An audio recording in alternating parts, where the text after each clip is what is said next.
E162.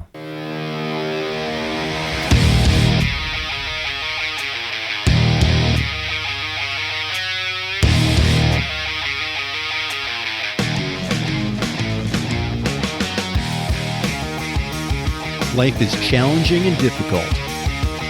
No one gets out alive. Time to suck it up, Buttercup. Get ready for a monster-sized boot, aimed to help you get traction on personal change and get living. I am John Curran, your host. Join me as I share my journey, exploring the forces that motivate us to change and help us get through whatever life throws at us. A swift kick in the ass. Life on your terms.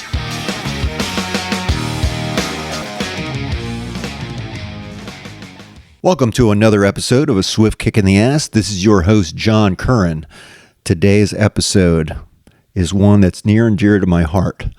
And it's called, actually coming up with the title, I guess, as I'm talking. It's called Creating or Building a Foundation of Friendship, or something along those lines. So, friendship, I guess I kind of take it for granted that I have the number of friends that I have that are deep relationships, very ones that have lasted decades. For the majority of my life, really. I met a group of friends back when I was in college. I was 18 years old, and I'm about to turn 58. So you can do the math, because I'm not going to try to math, but it's a long time. And these are guys and some gals that I've known for many years, and we all have a very deep, long-standing connection. In fact, I'm going to be going skiing in next couple of months in wintertime with them. This will be our second time that we've actually all gotten together just recently. You know, when you grow up and you get married, you have kids, your friendships are really can be stressed a lot from that, and you can grow apart as friends. But we have all made a concerted effort to stay in touch, in loose touch. Everyone's a little bit different. No one stays in touch with each other the same amount, but we all kind of talk to each other through each other as well. You know, it's kind of we pass things along about what others are doing and such. So, you know, it's long distance, and for the most part, and you know, you could say, oh, well, it's easy to have friends if you're long distance because you're not really spending time with them. So we all make it a very concerted effort to make time and create new memories together. But this episode is I'm going to do a series of episodes about friendship, but this particular episode is about the foundation of friendship. And I guess, you know, friendship has a different meaning, I guess, for everyone, but the way I think about friendship is that friendship is a two-way street. You don't have to be friends with everybody. You're not going to be friends with everybody. And you can be very selective. In fact, I think that you should be extremely selective in who you bring into your life and who you bring people into your life to a certain level. Superficial relationships, just, you know, telling people, you know, talking about the weather and about this or that, you know, that's one thing, and we all need social interaction. But, you know, when you're talking about good times, that's easy. But when you're going through a difficult time, that's when you really need your friends.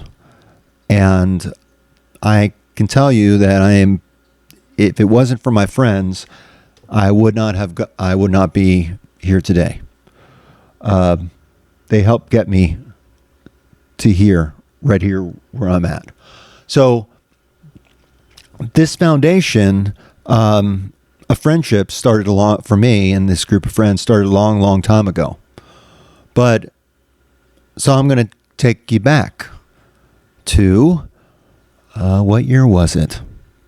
1985. Long time ago. My first year at the University of Florida. It was my first time away from home. I actually knew some kids that I went to high school with who also went to UF. And so I kind of thought, this is going to be great. I'm away from home for the first time. My mom's not here to help me, walk across the street by myself. I came from a home with an overprotective mother, and I was glad to be away from the house. I know how my kids feel. So, because I felt the same exact way. I think it's natural. You want to get out there on your own. But once you get out there on your own, you realize you're on your own. And it's good to have people that share common interests, that you have some type of connection with. And I didn't meet my group of friends just... I guess I met the majority of them kind of all at once, but also at different times. I also have a very, very good friend who I met at the same time as this group who I consider to be a brother, and at the same level as this group of friends that I have. He is really like a brother to me, and then in class by himself. So I have, I have many different friendships, many different types of friendships, and I think they're individual to the person that you're being a friend with. But again, this is a two-way street, and you can choose who your friends are, and you really can't force people to be your friend.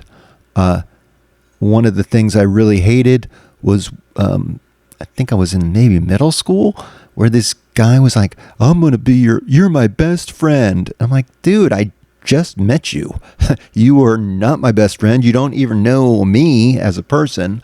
Back off, and it just kind of puts me off. So you don't want to be too friendly in the beginning. I think a little coy, maybe kind of taken back, kind of reserved, is not a bad thing. I'm not saying don't be yourself. You should be yourself. And some people will say, just be yourself. And if they don't accept you for who you are, then screw them. And that's not really that bad of advice. But, sometimes you have a personality that takes a little getting used to, or you have to kind of warm up to it. And if you recognize that with yourself, then maybe you do want to be a little bit reserved. And to not let the cat out of the bag. I don't know why I would say cat out of the bag, but, it's not that we're hide things, but it's kind of funny. Sometimes I think we think we're hiding things, and we're not. Think of people who are gay and closeted. They think they're fooling the world by acting straight, but everyone and their mother, especially their mother, knows that they're not. Now, everyone has their own reasons for being closeted, and if you are closeted, I wish you luck. I know that's got to be, I don't know. I think that has to be a very difficult thing. Friends that I know have come out of the closet. I know it was very difficult and challenging for them, and I have a deep respect, actually, for that. In fact, when I lived in Atlanta, I met a lot of people who were gay. I think I was the second or third largest gay population in the United States at the time when I lived there in the 90s. But, people are just trying to live their life and just be themselves. And I had a huge respect for people who were just who they are. And you know what? If people don't like who you are, screw them. It's I have a tremendous respect for that. I personally, I don't understand the attraction, but that's not for me to decide, and I really don't care who you're attracted to.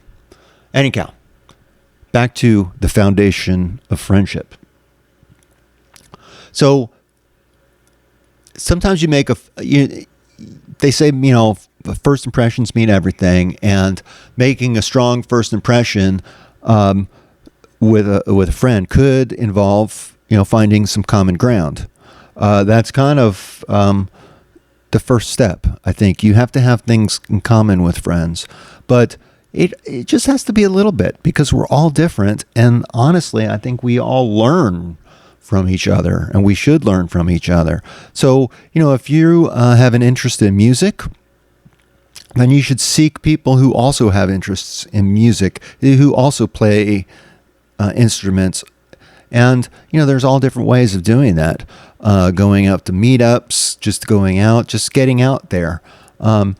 You have to get out there in order to meet people. If you're going to sit around on your couch and just complain about not having friends, that's on you, because you need to get up and get out and circulate amongst others. And that way you have a choice. You have a chance of meeting someone that you might be friends with. Now, my kids and my friends will all back me up on this, that I don't know any strangers. When I'm out and about, I'm talking to the cashier at the grocery store. I'm talking to, that even the shopper maybe in the grocery store, and saying, "Oh, that looks good," or that brand of pizza, frozen pizza that you're buying is awesome, or something. I can start a conversation with somebody, and I guess that's a good way to kind of break the foundation. You got to break ground. Just like with the foundation of a house, you got to get tools, have the tools necessary to dig down into that soil that you're going to grow friendship from. But again, you have to have common interest, and sometimes when you talk to people, you realize that you do have some common interests, but totally different, and it's sometimes really refreshing just to, see another person's point of view. So it's good to have shared interests, but recognize that not everyone is going to view things the same way, and be open to allow them to express themselves, and show them the same respect that you would want. Treat them as you would treat yourself, or how you would want yourself treated. Treat people with respect. And if they're trying to talk, listen.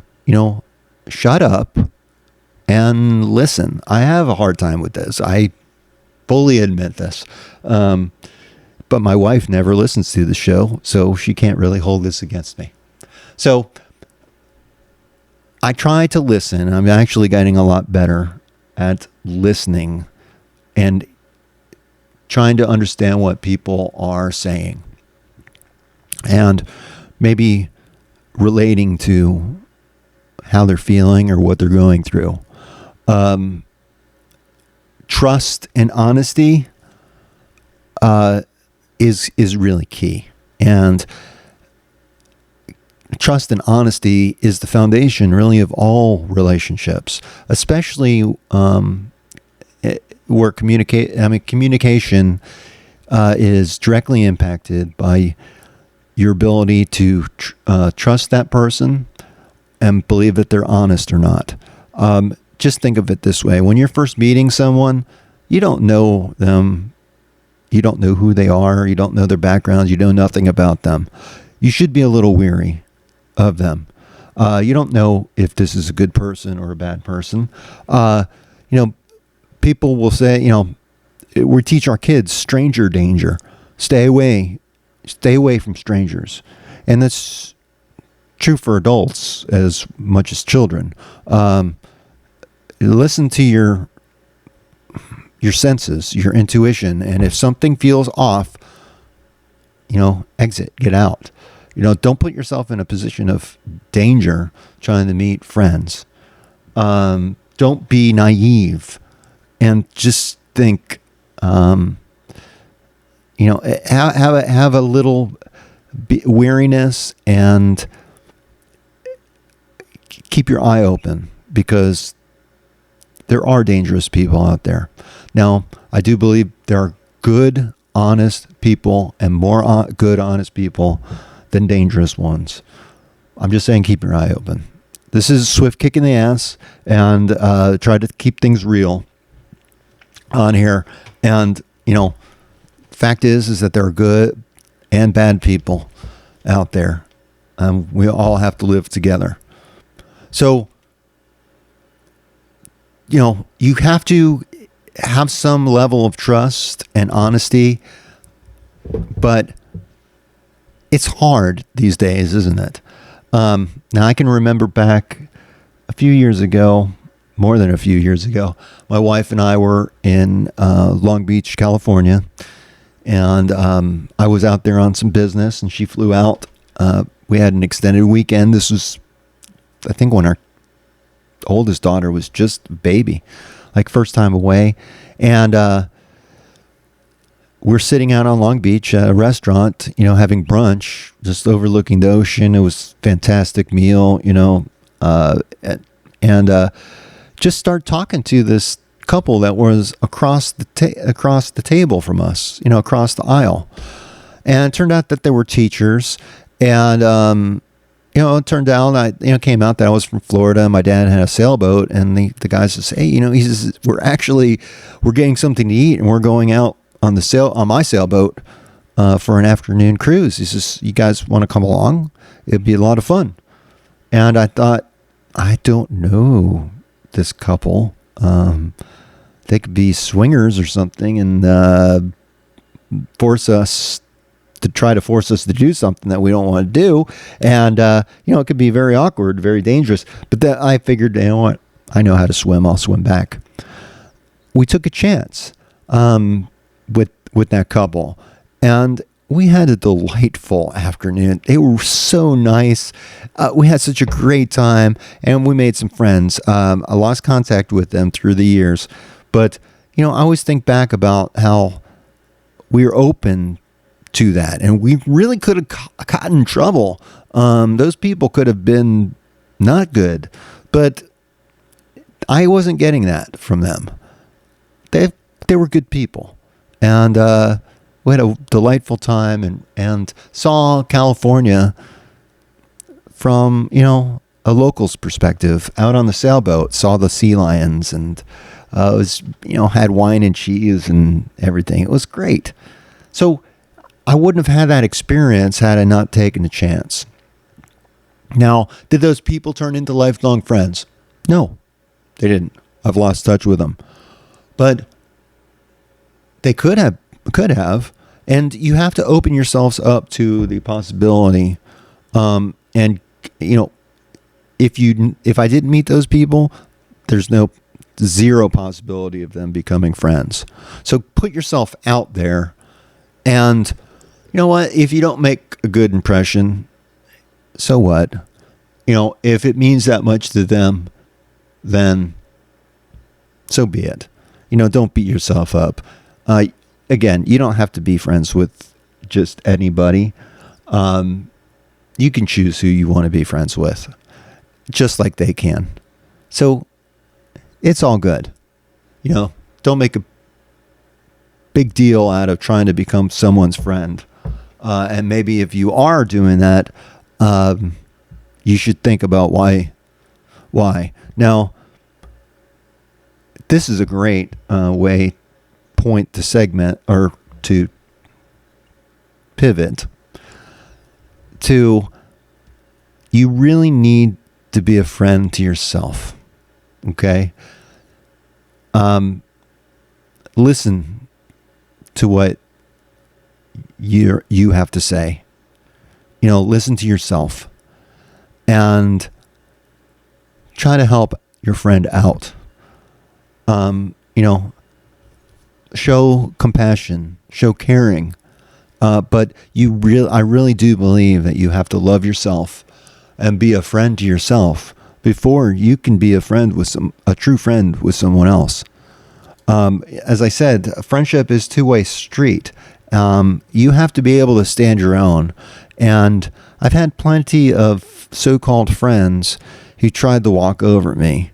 And I can put up with things for a while. I could think of a guy I went to high school with who I thought I was really good friends with, and knew him in college, knew him in high school, knew him after college, after grad school. We took trips, guy trips out to, Lake Tahoe and Reno, Nevada, and had some good times, real good times. Some of them I don't remember all too well, but they were good times. But he really had a drinking problem, and he was getting DUIs. He got a couple DUIs, and he would not stay off the road. And I couldn't handle that. I was I felt like he was putting me and others in danger by doing that. He would not listen. When my wife and I got married, he was in my wedding party, and I told him, I said, "Hey, I'll get you a hotel room, but I don't want you driving. Promise me that you're not going to drive, because you're going to put my family at risk, and I could be held financially accountable if you drive drunk and hurt or kill somebody on my alcohol at my wedding." And he promised. Well, come to find out after the wedding or after the honeymoon that, yeah, he did drive home drunk, and he didn't stay, and he was sloshed. I had to say goodbye to him, and that really wasn't what broke the camel's back. He also, he bought that trip to the airline tickets out to Vegas, and I was in college, and I told him I didn't want to go. I couldn't go. I couldn't afford it. And he's like, "Don't worry about the money. You'll make money after you get out of after you graduate. Let's go. I'll pay for the ticket. You pay me back." It was like $400, I think. And he started like he wanted his money back. After I got married, and that wasn't a problem because I understood I owed them the money. But he starts talking about how he knew that we got all this money from our wedding, and how about I loan him like 10 grand or something like that. I'm like, first of all, that's not my money. That's my wife and I.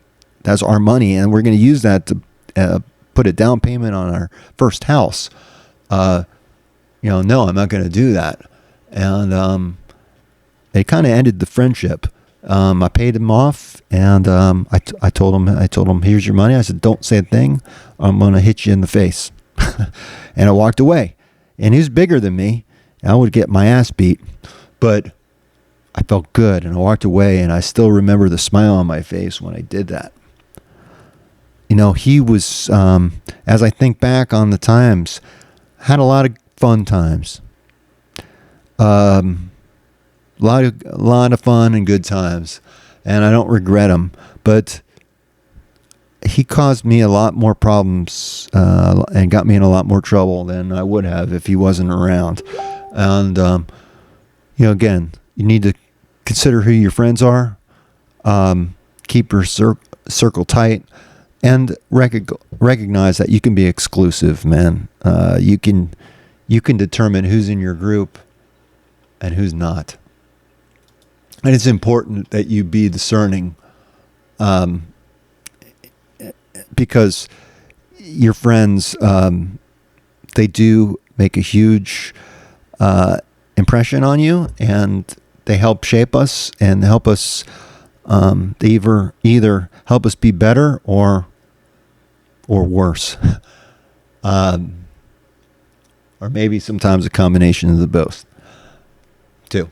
So anyhow, this is about the foundation of friendship, and I started talking about how this group of friends, when I was first in college, I met these group of friends in the dorms. I'm going to talk to, I call them the gang, I call them trouble, call them the misfit toys, call them a lot of things, but they're brothers and sisters to me. And I've learned a lot about myself in the process. And I would encourage all of you to go out and seek friends that you connect with. It makes life so much more fun when you have someone that you can relate to and enjoy life. And sometimes it's for things that you do and you like to do. Like I like to go hiking, so I could start maybe a hiking group or something like that.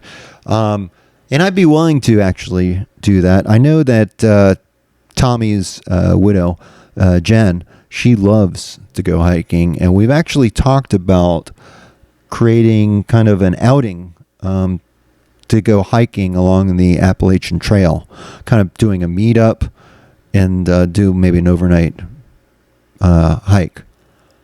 If you're interested in that, send me an email, john@swiftkickinttheass.com. Make some friends who want to live on their terms. In any case, I think I'm going to end with the foundation, but how do you know if a friend is a friend? I've thought many people were friends, and it turns out they weren't such great friends. So friends are good friends until they're not, I guess. Sadly, there are some things that you won't know about people until time passes. And even in my group of friends that I have right now, who's a pretty tight-knit group, there's some stressors going on in that relationship. A couple of guys are kind of who have been great friends for years and years are kind of at a crossroads. I don't know. But, the group may fragment from that, which I'm not looking forward to, but I think we'll get through it. One of those people, I'm going to end it with this, really taught me what a friend is. I was about ready to graduate from college, and I had a really good-looking girlfriend. I had a sports car. Yeah, it was kind of a sports car. It was a Volvo Turbo, but it had a 4-speed with overdrive, and it was turbocharged. And man, that car was a sleeper. It was so fast. Anyhow, I had a motorcycle as well. I was graduating. I had a job. I had money. I had a girlfriend. Life was great. But I was being a jerk. And my friend actually sat me down and told me,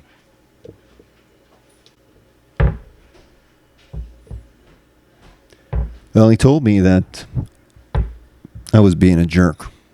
And if I kept on acting this way, that I would become a jerk permanently. Maybe he didn't use the word jerk. But in any case, he sat me down and told me, he says, John, I realize you got everything going for you right now. You got a good looking girlfriend. You're, graduating, all these great things, but you're being a jerk and you're mistreating people.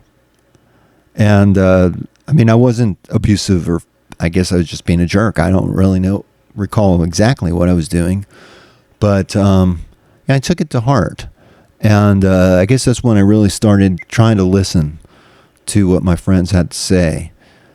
Because you value your friends, right?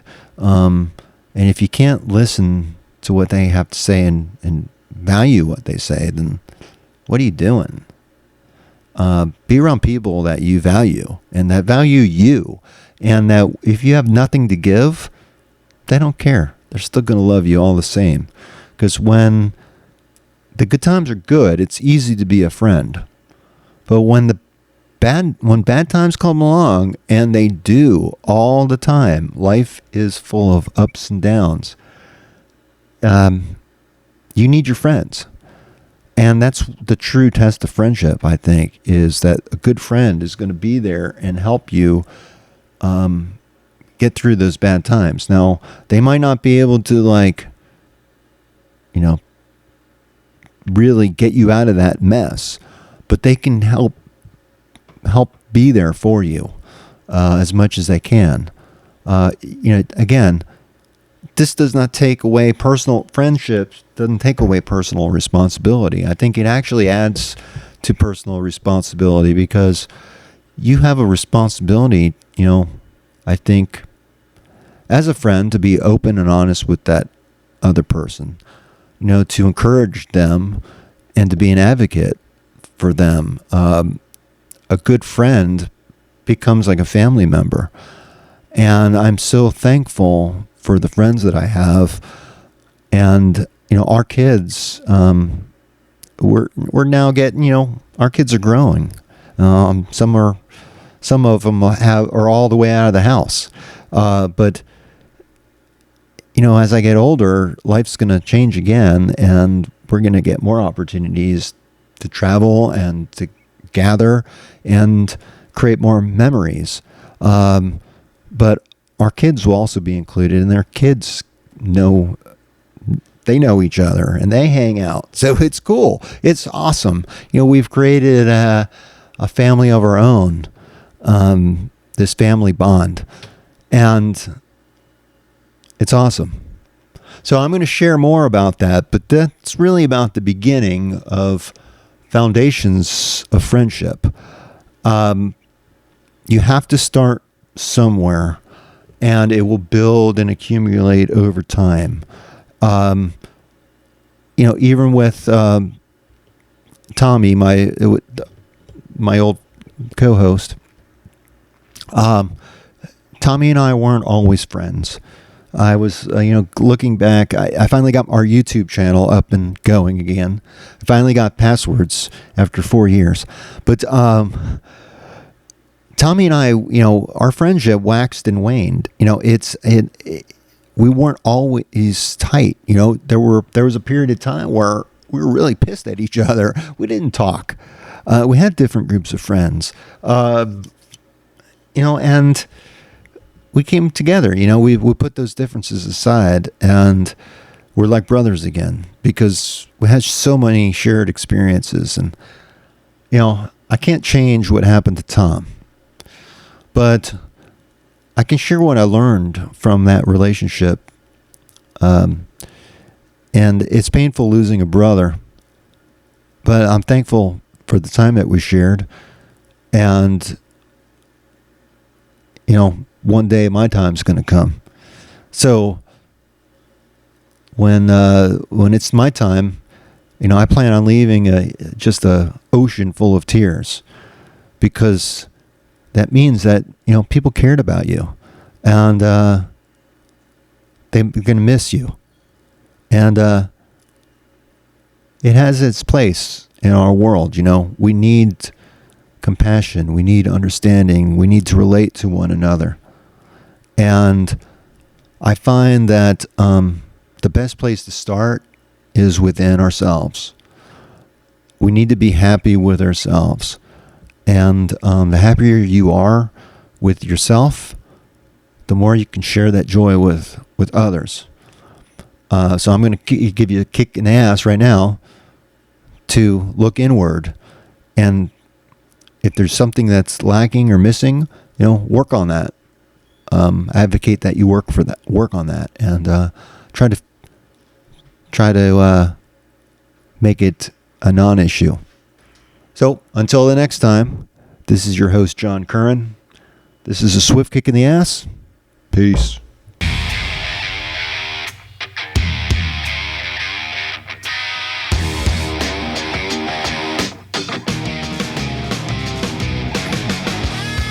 This marks the end of another episode of A Swift Kick in the Ass, placing it directly in the can. As much as I like to talk, even I have my limits. It's time to go. Catch me on the next show. For better or worse, whether you like us or not, please leave comments wherever you get your podcasts. Follow us on Twitter. Visit our home on the interweb. I think you can leave me a voicemail there. You can also email me at john@aswiftkickintheass.com. It's been my extreme pleasure. I hope you got a lot out of it. I hope you got your ass moving. Until then, until the next time, I'm out of here. Peace.